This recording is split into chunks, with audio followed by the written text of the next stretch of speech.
Assalamualaikum warahmatullahi wabarakatuh. Pemirsa, senang sekali saya Purnamasari bisa kembali hadir menjumpai Anda di Ruang Sehat, ruang seputar informasi kesehatan. Pemirsa, Ruang Sehat, kendala atau permasalahan sebagian orang atau mungkin banyak orang saat ini terkait masalah telat bicara pada anak ini sudah menjadi masalah yang umum atau banyak sekali orang keluhkan saat ini. Nah, di episode Ruang Sehat kali ini topik yang akan kita bahas ialah kok bisa anak telat bicara. Untuk membahas ini lebih lanjut di studio saya sudah bersama dengan Ibu Evi Luki Kustanti AMDOT selaku okupasi terapis. Selamat datang Bu di Ruang Sehat, apa kabar nih? Alhamdulillah sehat Mbak Sari. Alhamdulillah sehat juga. Bu, ini berbicara masalah telat bicara pada anak ini kan sudah menjadi istilahnya permasalahan yang bukan hal yang langka gitu, tapi banyak dialami kita saat ini. Ini sebenarnya yang dimaksud dengan telat bicara atau speech delay itu apa sih Bu?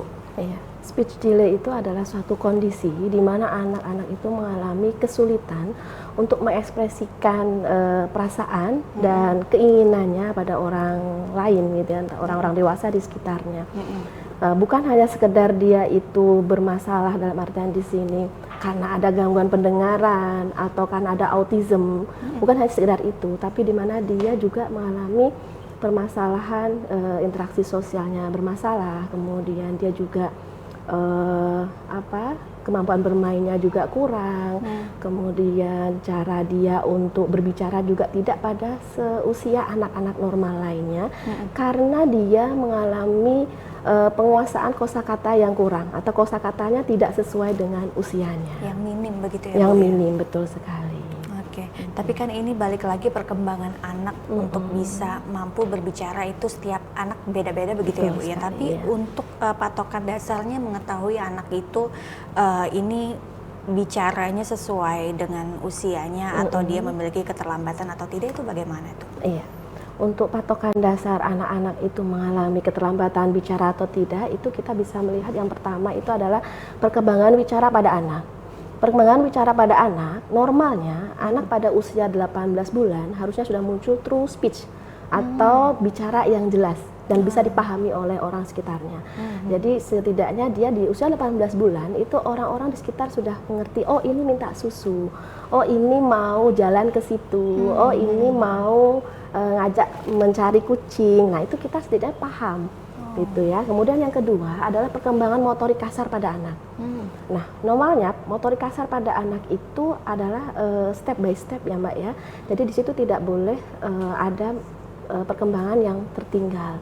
Mulai dari dia mulai tengkurap, kemudian bisa duduk, bisa merangkak, kemudian bisa berdiri, kemudian jalan, melompat dan sebagainya, itu terukur gitu ya, terukur meskipun tidak sama seperti kayak berat badan ya langsung jelas sekian kilo gitu ya, tapi kalau untuk anak-anak seperti ini ada ukurannya.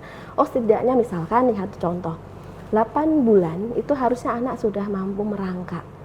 Nah, merangkak yang benar dengan step yang pas, bukan karena merangkak yang bertingkau yang mengesot dengan sasar dada atau dengan kaki menunjul-nunjul, itu artinya ada permasalahan di situ. Nah, biasanya anak-anak yang melewati, bahkan ada tidak melewati fase merangkak. Jadi begitu duduk, kemudian dia berdiri dan jalan. Nah, pada kasus seperti ini, kemampuan merangkak yang tidak terlewati dengan baik, dia akan mengalami kesulitan untuk konsentrasi. Dia akan mengalami kesulitan untuk atensi. Atensi yang bermasalah, konsentrasi yang bermasalah, maka akan menyebabkan kemampuan dia menguasai pembelajaran, apalagi kata ya. Untuk kita anak itu bisa menirukan kata, kan dia harus memperhatikan bagaimana orang tua bicara dengan benar. Kalau atensinya tidak ada, apa yang terjadi? Maka terjadilah proses bicara yang terhambat juga. Kemudian yang ketiga adalah perkembangan emosi anak. Perkembangan emosi anak normalnya pada 18 bulan sampai 20 bulan itu anak harusnya sudah bisa komunikasi terhadap afek. Apa maksudnya? Komunikasi terhadap afek ini adalah komunikasi terhadap orang-orang di sekitarnya, orang-orang dewasa di sekitarnya. Dia sudah bisa mau menunjukkan mau apa, mau seperti apa, ingin bagaimana, itu harusnya sudah muncul. Nah, selanjutnya yang terakhir adalah penguasaan suku kata. Usia 2 tahun harusnya sudah menguasai lebih dari 25 kata. Usia 2 Ya, tahun. usia 2 tahun harusnya sudah melebihi 25 kata sudah dikuasai gitu ya. 3 tahun 200 kata.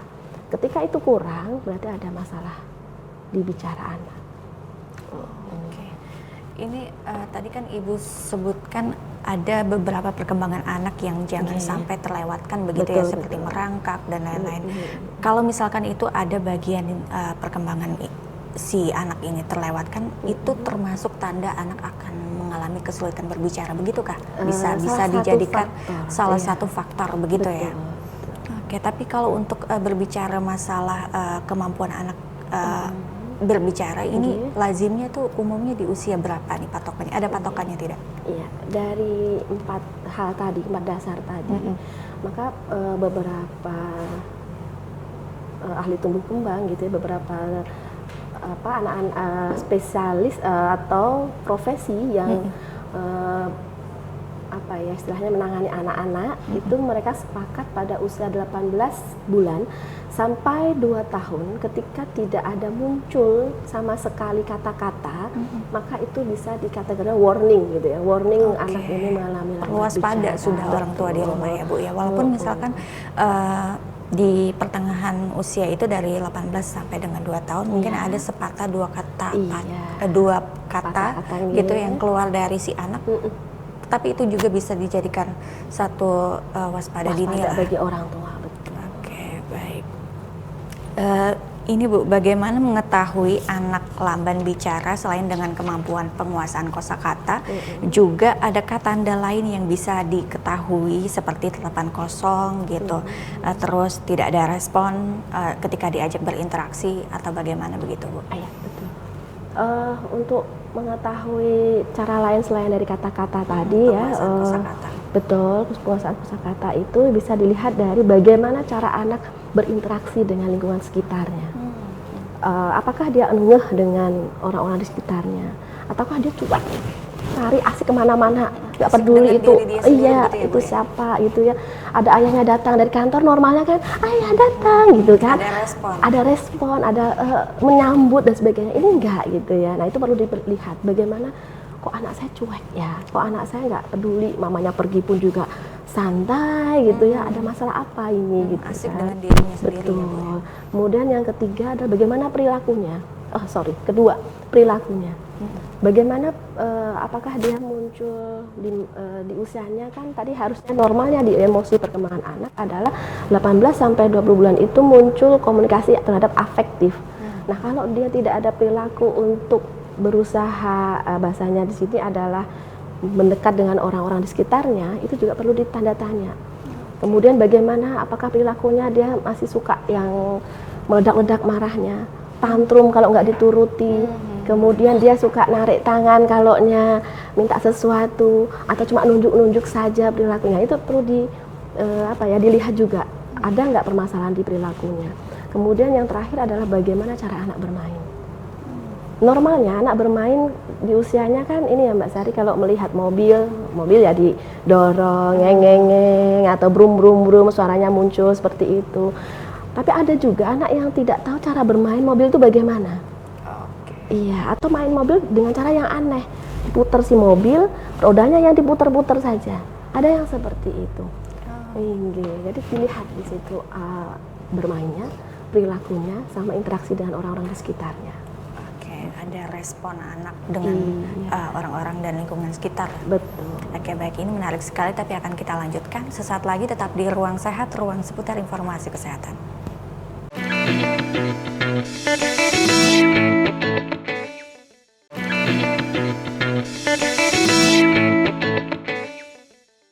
Ya pemirsa, masih di Ruang Sehat, ruang seputar informasi kesehatan.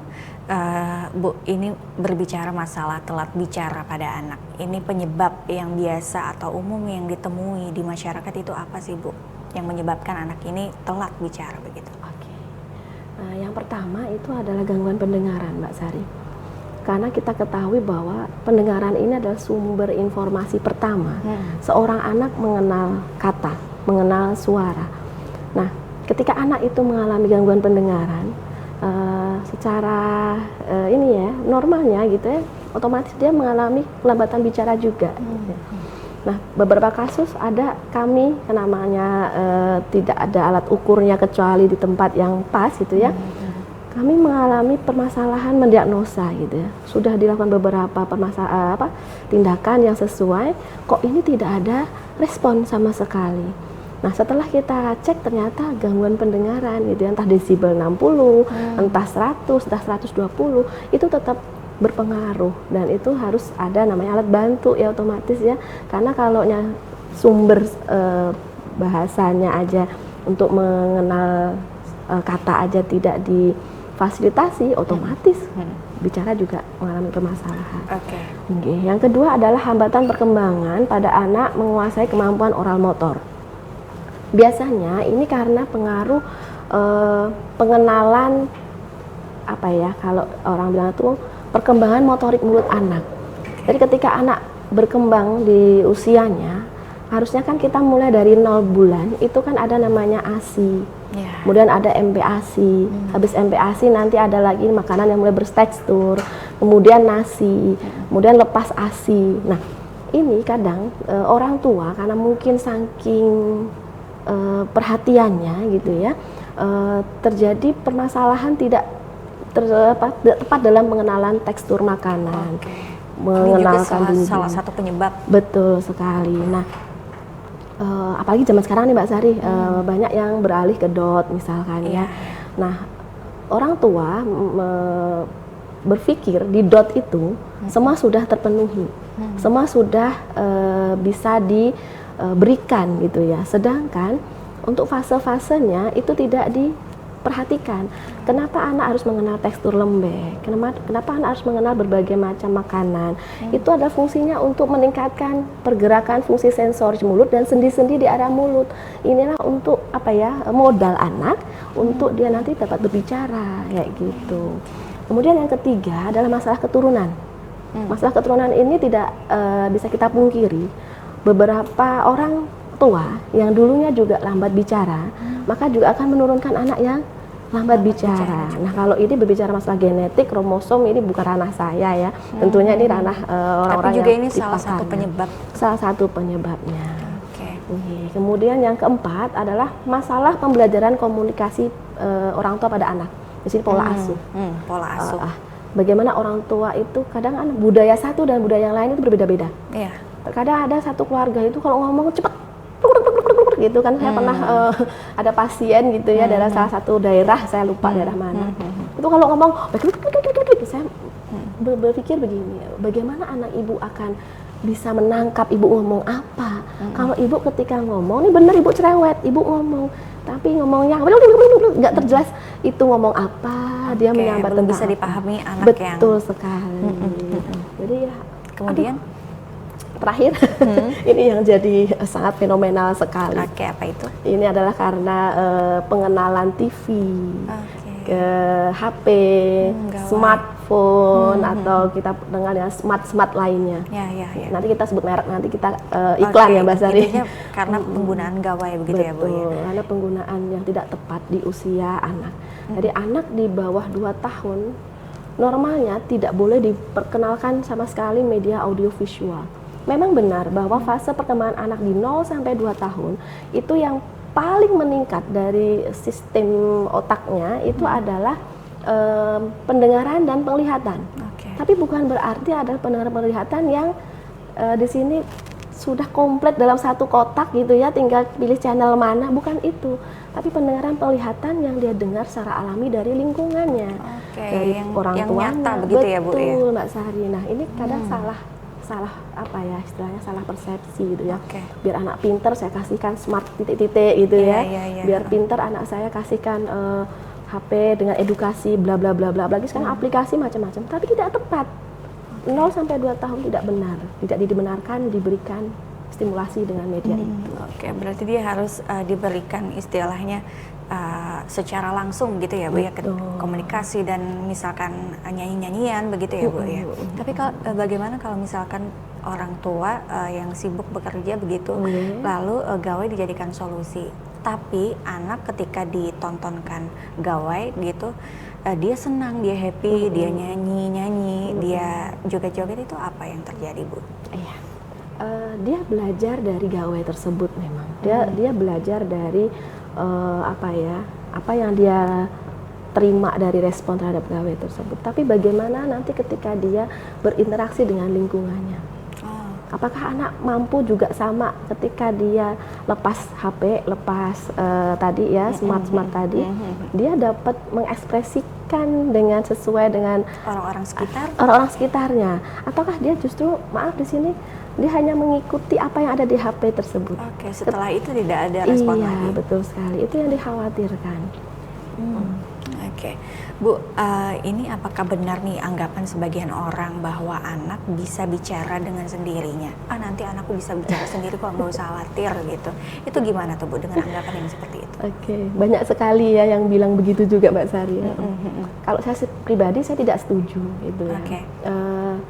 Karena ada kasus nih, maksudnya kita pernah mendengar, mungkin Mbak Sri juga pernah ya, mungkin ada kasus namanya anak Oksana dari daerah Ukraina.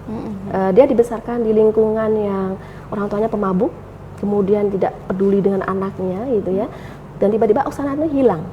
Oksana hilang, kemudian ditemukan dia ikut segerombolan serigala. Nah, kalaunya memang dia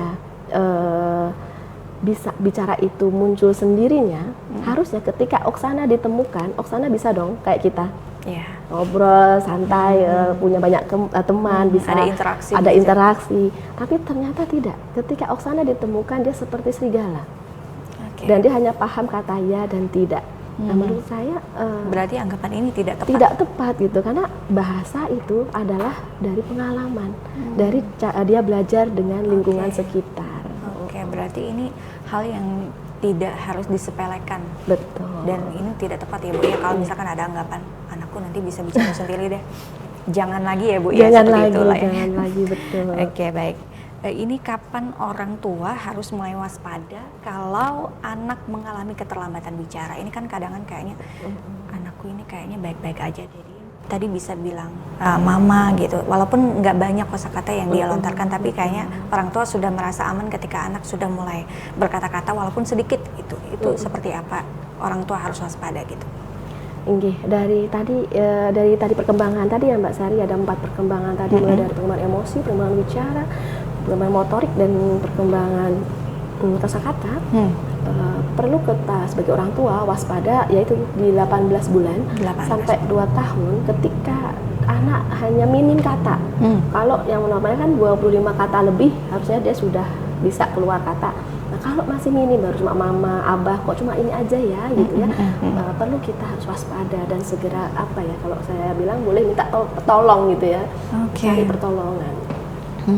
Berarti kalau misalkan anak minim kata-katanya, walaupun bisa berkata-kata, mulai bisa diulang-ulang yang itu saja, orang tua harus sudah mulai waspada ya. Oke. Kemudian kapan orang tua harus mengkonsultasikan kalau misalkan ini anak ini sudah kayaknya punya gangguan keterlambatan berbicara? Itu kapan orang tua harus mulai mengkonsultasikan itu? Konsultasi pada ahlinya itu ketika kita sudah merasa berbeda. Jangan menunggu nanti juga bisa. Nanti juga bisa sendiri. Nanti juga pasti sama kayak kakak-kakaknya. Jadi harusnya 18 bulan sama 2 tahun tadi. Kalau sudah ada tanda-tanda tadi, segera gitu ya, segera bawa ke ahlinya, ke dokter spesialis anak, ke dokter spesialis tumbuh kembang, ke psikolog, okupasi terapi, atau profesi kesehatan lainnya. Nah, bagusnya lagi adalah kalau saya ini lebih ke cenderung untuk bagaimana orang tua aware terhadap deteksi dini tumbuh kembang anak. Per 3 bulan harusnya orang tua sudah rajin memeriksakan deteksi dini tumbuh kembang anak. Kalau selama ini kan orang tua rajin memeriksakan itu paling ketika vaksin, ketika ada momen-momen yang memang harus diperiksakan begitu ya Bu ya. Nah, kalau sekarang kita harus lebih aware terhadap deteksi tumbuh kembang anak itu sudah ada loh. Per 3 bulan harusnya diperiksakan. Anak saya sudah sampai mana nih ranknya? Apakah sudah di 3 bulan pertama ini sudah oke? Lalu persiapan 3 bulan ke depan saya harus bagaimana? Nah, ini tidak menunggu anak saya bermasalah. Kalau saya sih sarankan seperti itu. Jangan menunggu anak bermasalah baru berkonsultasi begitu ya Bu ya. Dan kalau misalkan ini telat diwaspadai atau dikonsultasikan, apa kemungkinan yang terjadi Bu? ketika sudah dikonsultasikan gitu ya, kemungkinan yang terjadi adalah kemudahan kita dalam segera menstimulasi perkembangan anaknya. Kalau kita sudah tahu sejak dini, kita sudah tahu sejak sekarang permasalahan apa, maka ibaratnya kita itu sudah menyiapkan apa sih yang harus kita lakukan lagi nanti untuk anak saya itu bisa berkembang normal, seperti itu. Oke. Lalu kita sudah tahu kalau anak ini punya keterlambatan bicara begitu. Apa yang mesti dilakukan ketika kita tahu anak punya keterlambatan bicara?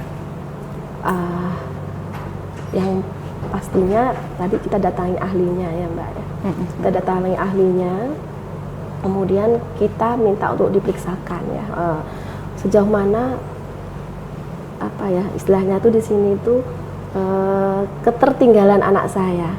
Kalau ada poin-poin ketertinggalan yang harus segera distimulasi, maka kita akan secepatnya tahu bahwa oh ini saya harus ajarkan ini, saya harus stimulasi dengan permainan ini, saya harus stimulasi motoriknya dengan langkah seperti ini. Nah itu lebih bisa cepat ditangani dan diatasi. Tapi kan mungkin kebanyakan mungkin ada sebagian orang tua yang kayaknya malu anak harus diterapi begitu, dikonsultasikan dengan orang dengan dokter begitu. Itu sebenarnya yang diterapi di sana apa yang bisa kita beri pemahaman ke orang tua sana agar tidak malu begitu mengkonsultasikan anaknya. Oke. Jadi gini, masa emas anak 0 sampai 6 tahun itu tidak bisa kita ulang. Tidak bisa terlewati dan tidak akan pernah bisa kembali lagi. 0 sampai 6 tahun itu adalah masa emas puncaknya anak kita. Stimulasi dalam sinap-sinap otaknya itu berkembang dengan luar biasa. Ketika kita salah langkah, kita nggak akan bisa flashback lagi loh. Maka jangan pernah malu untuk anak kita. Why not? Lebih baik kita sekarang, ibaratnya nih Mbak Sari apa ya, jungkir balik kerja keras untuk anak kita.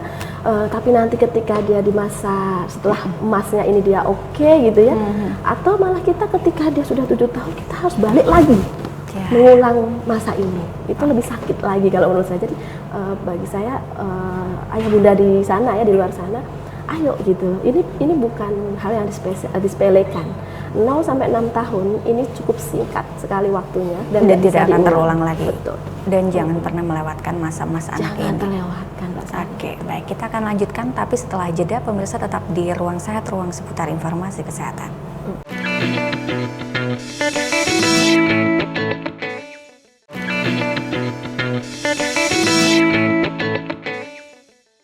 Kembali lagi di Ruang Sehat, pemirsa, ruang seputar informasi kesehatan. Bu, ini kita berbicara masalah konsultasi anak telat bicara. Ini ada tidak tanda-tanda yang mesti orang tua harus aware di rumah? Kayaknya ini sudah harus dibawa ke dikonsultasikan begitu. Tanda-tanda yang pastinya orang tua harus segera aware gitu ya. Bagaimana anak itu tadi ya, pola interaksinya. Kemudian komunikasinya dengan orang sekitar seperti apa, perilakunya bagaimana, bermainnya seperti apa, kosakata yang dikuasai sudah berapa banyak, itu perlu kita segera aware gitu ya, bahwa ini harus segera dikonsultasikan. Tapi berbicara juga masalah setelah kita dikonsultasikan, tentunya misalkan anak mengalami masa kritis begitu, ada terapi begitu ya Bu ya. Orang anak yang harus diterapi itu yang seperti apa gitu? Anak-anak yang diterapi itu adalah anak-anak yang ketika tadi ya kita konsultasikan, itu ada muncul di situ di form perkembangannya, itu ada yang tidak sesuai. Kemudian ada menunjukkan gejala-gejala perilaku yang tidak tepat gitu ya. Seperti apa itu? Seperti contohnya di sini tantrum berlebihan. Kemudian perilaku yang repetitif, dia mengulang-ulang kayak flapping, ya, kayak menggerakkan tangan, ngepak-ngepak sendiri dan sebagainya. Nah itu perilaku yang tidak wajar pada usianya. Nah kemudian ada lagi ketika ada gangguan pendengaran, kemudian juga ada muncul ternyata ada spektrum autisme pada anak saya, ada gejala-gejala autisme pada anak-anak saya. Kemudian contoh kasusnya ya, misalkan ketika kita cek di situ ya, ada mengarah anak ini ke arah suspek autisme. Nah, di situ perlu harus segera diterapi. Tapi selama terapi itu apa yang biasa dilakukan, diberikan ke anak itu Bu biasanya? Oke. Setelah tadi kita cek ya Mbak Sari ya, terhadap perkembangan anak tadi, apa saja permasalahannya, apakah dia bermasalah di perilakunya, maka terapi yang kita berikan adalah terapi perilaku. Terapi perilaku ini biasanya kami pakai behavior terapi ya. Di situ tujuannya adalah mengarahkan anak, membenarkan perilaku anak, membetulkan perilaku anak agar seperti anak normal lainnya. Bagaimana dia mampu mengikuti instruksi, bagaimana dia mampu eye contact, kontak mata gitu ya. Kemudian bagaimana dia mampu untuk mengikuti, imitasi, meniru. Nah itu dibentuk dengan terapi perilaku tadi. Kemudian yang kedua, jika ada permasalahan perkembangan motorik, oh ternyata dia melewati fase motorik kasarnya yaitu motorik merangkak. Dia merangkak tidak melewati, melompat dia tidak bisa, angkat satu kaki dia tidak bisa. Itu perlu kita juga terapi motoriknya. Ya, meskipun anak sudah bisa jalan nih, anak sudah bisa jalan, kenapa diajarkan masih merangkak? Kenapa masih diajarkan untuk jalan mengikuti garis? Itu ada fungsinya. Kemampuan motorik anak yang tertinggal akan berpengaruh pada tahapan-tahapan berikutnya. Kemudian yang ketiga adalah perkembangan motorik oral. Ketika ada permasalahan motorik oral, misalkan anak mengedot bahkan sampai saat diobservasi yaitu usia 3 tahun, ternyata dia belum lepas dot. Ternyata dia makanannya pilih-pilih. Ketika makan nasi belum bisa, makan sayur nggak bisa, makan ini nggak bisa, nyedot pun nggak bisa, niup nggak bisa. Berarti itu ada masalah perkembangan oral motor. Maka kita terapi oromotor. Untuk fungsinya adalah untuk meningkatkan kemampuan sendi-sendi, sensori-sensori yang berada di area mulut anak, sehingga dia bisa menyebutkan atau mengucapkan dengan benar nantinya ketika kita sudah stimulasi. Jika ada gangguan pendengaran, otomatis ya Mbak Sari, berikan mereka APD ya, ABD untuk alat bantu dengar. Jadi supaya dia juga aware dengan suara-suara lingkungan. Dengan lingkungan sekitar. Betul. Ya Bu ya. Yang terakhir adalah ketika anak mengalami gangguan sensori. Ketika anak di pemeriksaan tersebut ada pengalaman sensori, biasanya anak-anak orang kaya Mbak Sari, saya sebut kenapa anak orang kaya. Gangguan sensori ini terjadi pada anak-anak yang tidak dibiarkan kotor. Tidak dibiarkan explore, sedikit-sedikit cuci tangan, sedikit-sedikit dilap, sedikit-sedikit diganti baju. Pembatasan gitu ya. Betul, jadi dia tidak explore dengan dirinya sehingga dan ini juga jadi masalah. Kayak gitu, akhirnya bermasalah dia. Nah itu gangguan sensori, maka perlu kita ajarkan fungsi sensori. Ya, biar dia menyatu dengan alam gitu ya Bu ya. Untuk mengayakan pengalaman tadi, karena anak-anak yang kosakatanya berkembang, dia adalah anak-anak yang kaya pengalaman. Bukan anak-anak yang hidup diam, anteng, bersih, tidak ada kotor sama sekali. Itu malah tidak benar menurut saya. Kadang kan ada orang tua yang kayaknya anak saya tuh anteng, seneng gitu, orang tuanya jangan seneng ya Bu ya. Malah bangga gitu. Iya. Dan itu bisa jadi salah satu penyebab anak. Penyebab, betul. Oke, baik. Bu, ini berbicara masalah ketika anak sudah harus di terapi begitu. Biasanya seberapa besar peluang anak ini bisa bicara begitu ketika dia dilakukan terapi? Kalau dari saya pribadi sebagai profesi okupasi terapi ya, kebetulan juga menangani anak-anak yang berkebutuhan khusus gitu. Ketika anak-anak diterapi, maka peluang mereka untuk bisa bicara, peluang mereka untuk bisa normal seperti teman-teman yang lain tentu sangat besar ya, ketika mereka segera ditangani sekarang. Karena saya termasuk yang percaya dengan teori plastisitas, teori daya serap anak yang cukup besar ketika dia berada pada usia 0 sampai 6 tahun, di usia emasnya tadi. Di situ ketika ada yang kurang tepat di usianya, perkembangan yang tidak sesuai dengan usianya, mereka akan kita ajarkan, kita kembalikan lagi, kita flashback lagi, kita ajarkan lagi, diulang-ulang lagi dengan teori plastisitas otak dan daya serap otak yang cukup bagus, maka akan memberikan kesempatan mereka untuk lebih oke lagi gitu ya, lebih bisa normal seperti teman-teman yang lainnya. Itu kecuali tadi ya Mbak, ada gangguan yang lainnya yang jelas tadi ada autisme atau ada gangguan pendengaran, nah itu beda lagi gitu ya. Tapi kalau speech delay yang karena memang terjadi pola asuh, kemudian terjadi permasalahan stimulasi. Nah itu insya Allah jauh lebih besar peluang dia untuk kembali normal lagi. Oke. Lalu Bu, bagi orang tua di rumah nih, ada tidak caranya untuk menstimulan kemampuan bicara anak begitu? Seperti apa caranya? Ketika orang tua di rumah, biasanya kan ini ya Mbak, mati gaya ya kadang kebanyakan orang tua ya. Sebenarnya tidak seperti itu gitu ya. Ketika di rumah pun kita sebagai orang tua justru malah mempunyai kesempatan yang cukup besar untuk memberikan stimulasi pada anak kita. Yang pertama yang harus kita lakukan adalah cara kita ngomong itu yang pelan-pelan. Maksudnya pelan-pelan di sini itu ada ritmenya begitu. Ada ya, ritmenya. Ada jeda nafas. Jedanya gitu. nafas, tidak kok kayak orang marah yang gitu, tidak. Tapi bagaimana adek ini bola, bola artikulasinya jelas mulut ya, Bu, ya? yang monyong dengan bola. Jangan kok kita sungkan bola. Nah, itu jangan juga gitu ya. Orang tua juga harus juga ada biasanya orang tua yang membahasakan kayaknya kalau masih anak-anak, balita, bayi gitu kan imut gitu ya Bu. Jadi bahasanya rada-rada misalkan dibayi-bayiin gitu, itu jangan ya Bu ya. Saya malah tidak menyarankan seperti itu gitu ya. Karena justru malah semakin akan membuat dia menggunakan kata-kata yang tidak pas ketika dia nanti berbicara ya sama teman-temannya, cucu. Nah, kok cucu apa gitu kan? Iya, karena anak bisa mudah meniru begitu ya Bu ya. Oke, baik. Nah, yang kedua adalah bermain sambil bicara. Oke.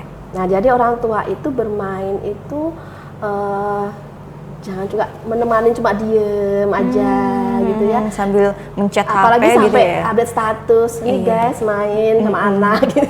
Nggak begitu. Bermain sama anak itu sambil bicara, ajak ngobrol apa yang dia sedang mainkan. Oh, dijelaskan ini truk, begitu ya Bu ya. Iya, kita bisa angkut ya, ini pasir kita bawa kemana? Kita bawa ke pasar jual, nanti bawa pulang bawa uang blablabla. Jadi kayak dibikin narasi begitu ya Bu. Narasi yang kayak kita bercerita. Jadi anak di situ banyak input yang dia dengar. Karena apa tadi fase perkembangan pendengaran anak itu sangat pesat ketika di usia 0 sampai 2 tahun. Jangan disia-siakan. Jangan juga terus kita mentang-mentang banyak anak kita yang kita dengarkan adalah mamaian gitu ya atau marah-marah.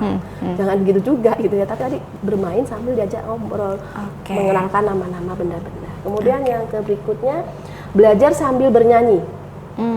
Nah ini kadang orang tua biar asik gitu ya Bu ya. Biar asik. Nah setelah kita kenalkan nih, misalkan ini buah pepaya, ini mangga, ini jambu, ini pisang. Kita kasih ribet pepaya, mangga, pisang, jambu. Jadi walaupun fals juga nggak jadi masalah ya Bu ya. Karena orang tua itu harus bisa nyanyi Mbak Sari sebenarnya. Iya. Betul. Setelah mengenalkan mata, hidung, kita ajak nyanyi lagi. Bukan kok, ini dek, dengarkanlah. Tinggal gitu. Tidak seperti itu. Kemudian yang berikutnya yaitu sering bertanya pada anak. Sering stimulasi dia, tanya lagi. Kenapa? Kayak ibaratnya kalau kita belajar untuk menghafal Undang-Undang Dasar Negara Republik itu kita kan perlu ulang lagi nih supaya hafal. Nah, seperti juga anak kita. Jadi kita jangan sungkan untuk tanya apa ini dek, lagi-lagi apa ini dek, tapi apa sampai busa gitu ya, tanya lagi, ulang lagi, karena itulah mereka proses merecall, proses menyerap informasi, sehingga mereka bisa langsung apa ya istilahnya tuh benar-benar ngeh bahwa inilah namanya ini. Orang tua harus jeli begitu ya Bu ya. Sekali. Yang berikutnya apa lagi ya Mbak, banyak ini ya. Selalu puji perkembangannya. Apapun hasilnya anak kita, jangan pelit untuk memuji. Jangan dibuat hatinya jadi merasa kecil begitu ya Bu ya. Berikan apresiasi. Berikan apresiasi. Sebuah reward ya bahwa dia berhasil, hebat. Kemudian mengeja kata dengan benar saat berbicara. Ya, tadi kata Mbak Sari ya, jangan dibahasakan seperti bahasa bayi biar imut gitu ya. Biar imut, lucu gitu ya, malah itu salah. Jadi kita harus ngeja dengan benar. Oh, susu. Jadi kita benar-benar mengajarkan bagaimana dia monyongin mulut gitu kan. Ketika susu itu bunyinya seperti apa, itu malah justru harus dibenarkan. Dan yang terakhir, berikan permainan yang tepat di usianya. Nah, ini orang tua harus jeli nih. Permainan usia 1 tahun, 2 tahun, 3 tahun dan seterusnya itu pasti berbeda, tidak sama. Jadi kita harus belikan atau kita berikan mainan yang tepat. sesuai usianya. Sesuai usianya. Oke, Bu, ini apabila ini keterlambatan perkembangan bicara anak ini diabaikan, apa resiko yang akan terjadi ke anak? Ibarat sebuah tangga, Mbak Sari, kalau saya sebuah perkembangan itu, dia itu harus step by step, selangkah demi selangkah untuk mencapai final atau mencapai puncaknya. Dimana anak tangga yang kita ketahui, anak tangga perkembangan itu, tangga pertama itu sensori, yang kedua motorik kasar, motorik halus, kemudian motorik mulut, kemudian bicara, kognisi, kemudian akademik. Puncaknya seorang manusia itu dia mampu belajar atau mampu akademiknya berkembang. Nah, tadi di bahasa itu ada poin setelah motorik mulut. Ketika nanti bahasa ini tidak terlatih dengan benar, maka poin kedua, poin yang terakhir dan berikutnya itu tidak akan sampai gitu ya. Jadi akademiknya pun akan bermasalah. Tadi ada poin kognitif. Kognitif itu di situ ada memori, ada daya tangkap, ada namanya daya ingat, kemudian ada namanya konsentrasi, atensi. Kalau bicara tidak dikuasai, maka itu akan bermasalah. Itu bermasalah, maka akan akademiknya juga bermasalah. Akan bermasalah di masa depan. Betul. Baik. Nih Bu, untuk speech delay ini apakah bisa dicegah nih Bu? Kalau misalkan bisa, itu caranya seperti apa?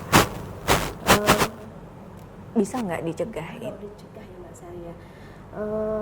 Dengan deteksi dini tumbuh kembang anak, maka sebenarnya kasus-kasus speech delay ini tidak akan banyak kita temui sebenarnya. Karena dan kita segera tahu bahwa permasalahan anak saya di usia per 3 bulan tadi itu terreport atau ada catatannya, maka akan mudah juga kita untuk mencegah perkembangan anak yang terlambat bicara tadi. Oke, berarti ini sebenarnya bisa dicegah. Betul. Dengan kuncinya orang tua harus jeli memperhatikan perkembangan anak ya. Yes, betul. Dan memberikan mainan-mainan yang sesuai dengan usia tumbuh kembang anak. Betul Mbak Sari. Oke, baik. Lalu apa nih Bu tipsnya agar anak tidak mengalami lamban bicara atau speech delay ini? Ini saya ada rangkum 5 ya Mbak ya, mudah-mudahan tidak membebani para orang tua di luar sana ya. Yang pertama adalah terapkan pola asuh yang tepat. Jadi kita sudah tahu bahwa pola asuh itu mempengaruhi pengalaman anak dalam belajar. Maka berikanlah pola asuh yang tepat pada anak-anak Anda gitu ya, anak-anak kita gitu ya. Contohnya seperti apa nih Bu? Pola asuh yang bisa diterapkan orang tua di rumah gitu. Oke, pola asuh di sini adalah pola asuh yang kalau saya beberapa pakar parenting mungkin bisa di searching ya, udah banyak sekali parenting yang ada di. Tapi gambaran secara umumnya. Betul, gambaran secara umumnya adalah bagaimana orang tua menjadi orang tua yang demokrasi. Orang tua yang tidak membiarkan, tapi tidak yang mengekang. Jadi kita orang tua yang bisa melihat bagaimana anak saatnya untuk kita atur, bagaimana saatnya dia untuk dia bereksplor. Jadi bukan yang kadang kan ada yang ngatur banget nih Mbak Sari, tek sampai anaknya tuh kayak robot jadinya. Iya. Ada juga yang orang tua membiarkan biarkan, tapi akhirnya lost semua perkembangannya. Ada yang seperti itu. Nah, jadilah orang tua yang pola asuhnya demokrasi. Di sini lebih bagaimana dia memperhatikan betul kapan saatnya anak untuk ditegasi, kapan saatnya anak untuk disayang, itu dia tahu betul gitu Mbak Sari. Kemudian yang kedua adalah pola makan yang tepat. Iya, jadi ini sangat saya harus anjurkan kepada ibu-ibu yang tercinta ya di luar sana gitu ya. Kita memberikan makan itu bukan sekedar anak senang. Bukan sekedar anak mau makan, tapi apa yang anak butuhkan begitu ya? Anak yang dibutuhkan anak itu apa? Jadi di situ anak kita itu butuh stimulasi di daerah sini. Kenapa Allah ciptakan sayur, ciptakan buah, ciptakan berbagai macam makanan? Ya itu karena untuk melatih fungsi sensori di area mulut kita. Tapi kalau cuma gitu ya Mbak Sari, apa yang dia pelajari dari setelah itu? Nggak ada pelajaran sama sekali. Berarti untuk penggunaan dot ini sebaiknya tidak dilakukan ya Bu ya? Kalau saya sih ya seharusnya kayak ASI gitu ya. Dia kalau yang memang terpaksanya ya Mbak Sari, kan ada orang tua yang memang dari lahir dia tidak bisa memberi ASI anaknya dengan baik gitu kan. Ketika penggunaan dot pun harus sesuai dengan usianya. Kapan saatnya menyapih? Kapan saatnya memberikan MPASI? Bukan kok dot itu adalah solusi. Kadang ada yang sampai 12 dot, padahal dot besar begini ya. Terus makannya gimana? Nggak makan. Dia cukup dengan dot. Nah ini yang salah. Ini akan berpengaruh pada perkembangan mulutnya tadi. Kemudian yang ketiga adalah stimulasi tumbuh kembang yang tepat. Oke. Iya, jadi kapan saatnya anak harus diperdengarkan atau dibolehkan nonton gadget itu harus tahu. Jangan asal bahasa kita itu, oh tetangga begini saya harus belikan, oh anaknya begini ya harus belikan. Kita harus tahu value-nya, nilai dari pembelian gadget itu untuk apa sih? Oke. Tapi kalau misalkan gadget ini sambil ditemani orang tua, apakah boleh seperti itu? Apakah tepat begitu? Penggunaannya pun harus tepat tadi usianya ya, usianya. Jadi di bawah 2 tahun sekali lagi larangan keras menurut saya ya. Kalau saya pribadi saya sebaiknya tidak usah tidak sama sekali. Begitu nanti ketika sudah pola bahasanya sudah bagus, dia sudah interaksi sosialnya bagus. Sesekali sebagai reward dan ditemani orang tua, nggak masalah. Nggak masalah, karena dia sudah melewati masa perkembangan yang cukup baik begitu ya Bu ya. Dan diatur ya di sini ya, jangan terus kebablasan. Berikan waktu ya, berikan waktu yang cuma 1 jam ya Dek, habis itu selesai. Kayak gitu, tidak boleh bablas. Kemudian yang keempat, tidak menjadikan TV, HP dan smart lainnya tadi ya di usia bawah 2 tahun sebagai pengasuh pengganti. Meskipun mungkin orang tua juga bekerja, tidak boleh gitu. Jadi mungkin di sini kalau dia dibawa oleh pengasuh atau IRT di rumah, maka kita harus bisa namanya join kontrak gitu ya. Selama kamu kerja sama saya, ada MOU-nya. Ada lockdown untuk gawai begitu ya Bu ya. Itu saya pernah lakukan sama pengasuh anak saya dulu gitu ya, karena saya juga bekerja, otomatis saya juga harus memberitahukan juga gitu ya, ini aturan yang bersama saya. Kemudian yang terakhir, sediakan minimal 15 menit untuk bermain bersama anak tanpa apapun. Tidak sibuk jualan, tidak sibuk ngobrol dengan yang sediakan paling tidak 15 menit untuk berinteraksi, hadir dalam diri anak. Betul. Dalam dunia anak. No HP, tidak ada komunikasi dengan yang lainnya, cukup dengan ibu dengan anak atau ayah dengan anak atau tiga-tiganya hadir. 15 menit saja sebenarnya. Itu nilai yang tidak akan bisa tergantikan ketika anak-anak mendapatkan stimulasi dari orang tuanya yang tepat tadi. Karena komunikasi interaksi langsung dengan orang-orang sekitar itu akan membantu tumbuh kembang anak menjadi sesuai yang kita harapkan. Betul gitu ya, sekali, Mbak Sari, ya.